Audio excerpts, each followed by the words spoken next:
নমস্কার বন্ধুরা, ঝানা কিচেন সবাইকে স্বাগত। আশা করি সবাই ভালো আছেন। আজকে আরেকটা রেসিপি নিয়ে আসছি। আজকে তৈরি করব স্কোয়াশ বা ঝুকিনি। আমরা দেখুন একবার ঝুকিনি নিয়েছি বা স্কোয়াশটা কত বড় এবং কত সুন্দর। আজকে স্কোয়াশটা চিংড়ি মাছ দিয়ে রান্না করব। খুবই সাধারণ এবং খুবই মজাদার একটি রান্না। একবার যে খাবে চিংড়ি দিয়ে সে বারবারই খেতে চাইবে। দেখুন কত বড়। আমরা স্কোয়াশটা বা ঝুকিনিটাকে কেটে নিব। দেখুন বন্ধুরা, স্কোয়াশ আর জুকিনিটা আমরা কেটে নিয়েছি। খেতে একদম শসা এবং মিষ্টি লাউয়ের মতো। আমরা এভাবে পাতলা পাতলা করে কেটে নিয়েছি।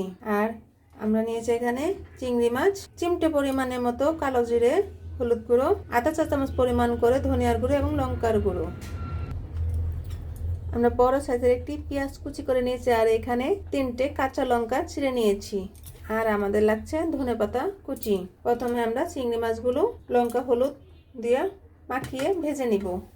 কড়াই বসিয়ে দিয়েছি। আধা চা চামচ পরিমাণের মতো আমরা সাদা তেল দিয়ে দিচ্ছি। এখন চিংড়ি মাছগুলো আমরা দিয়ে দিব।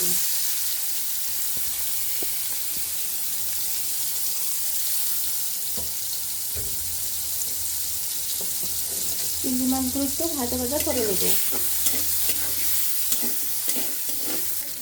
মাছগুলো ভাজা ভাজা হয়ে গিয়েছে। ওই তেলের মাঝে আমরা 1 চিমটে পরিমাণের মতো আমরা কালো জিরে দিয়ে দিব। ওখানে কালো জিরাটা ভাজা হয়ে গেলে আমরা এর মাঝে কালো জিরে ভাজা হয়ে গিয়েছে। এখন পেঁয়াজ কুচি এবং কাঁচা লঙ্কা কুচি দিয়ে দিব মাছের সাথে। এখন ভালোভাবে মাছ আর কালো জিরার সাথে পেঁয়াজ ভালোভাবে ভেজে নিতে হবে। চিংড়ি মাছগুলো এবং পেঁয়াজ মশলাটা ভাজা ভাজা হয়ে গিয়েছে।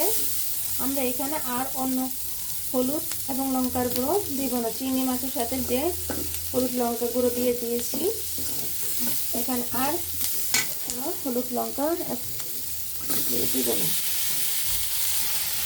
এখানে পেঁয়াজগুলো এখন দিয়ে দিব। খুবই কম মশলা দিয়ে রান্না, মাত্র 1 চিমটে কালো জিরে দিয়ে এখন ভালোভাবে নেড়ে দিতে হবে। এখন প্রয়োজন মতো শুধু লবণ দিয়ে দিতে হবে। স্কোয়াশ তরকারিতে খুবই সামান্য পরিমাণের মতো হলুদ গুঁড়ো দিতে হয়, কারণ একটু সবুজ করে রান্না করলে খুবই স্বাদ টেস্ট হয়। এখন একটু নেড়ে দিতে হবে। প্লিজ বন্ধুরা, এখনও যারা সাবস্ক্রাইব করেনি তারা একটি সাবস্ক্রাইব করে দিবেন এবং একটি লাইক করে দিবেন। আপনারা আমার পাশে থাকবেন। নতুন নতুন রেসিপি নিয়ে আপনাদের সামনে হাজির হব। আমরা এখানে কোনো জল ইউজ করব না। স্কোয়াশ থেকে যে পরিমাণে জল উঠবে সেই জলটা দিয়ে স্কোয়াশটা সিদ্ধ হয়ে যাবে। এখন আমরা একটু ঢেকে দিব। এখন একটু ঢাকনা খুলে আমরা একটু উল্টিয়ে দিব। দেখুন বন্ধুরা, আমরা কিন্তু একটু জল দিইনি। স্কোয়াশ থেকে যে পরিমাণ জল উঠেছে সেটুকু দিয়ে আমরা রান্না করব। আর স্কোয়াশটা যখন ছিলবেন খুব হালকা করে ছিলতে হবে, যাতে একটু সবুজ সবুজ রান্নাগুলো দেখতে সুন্দর এবং খেতেও খুব ভালো লাগে।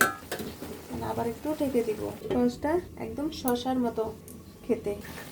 দেখুন বন্ধুরা, এটা সিদ্ধ হয়ে গিয়েছে, দেখতে কত সুন্দর দেখাচ্ছে।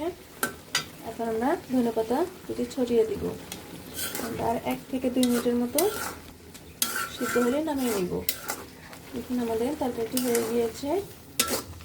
এখন আমরা নামিয়ে নিব। অবশ্যই একবার হলো বাসায় এভাবে ট্রাই করে দেখবেন। মাত্র 1 চিমটে কালো জিরে দিয়ে পরাসা চিংড়ি মাছ দিয়ে খুবই মজার একটি রেসিপি। এখন নামিয়ে নিব। দেখুন বন্ধুরা, চিংড়ি মাছগুলো কত সুন্দর দেখাচ্ছে এবং খেতে অনেক অনেক টেস্ট হয়েছে। আপনারা অবশ্যই এভাবে একবার হলো বাসায় ট্রাই করে দেখবেন। কমেন্টসে আপনারা কেমন হলো তরকারিটি কমেন্টসে জানাবেন। ভিডিওটি দেখার জন্য ধন্যবাদ। Thank you.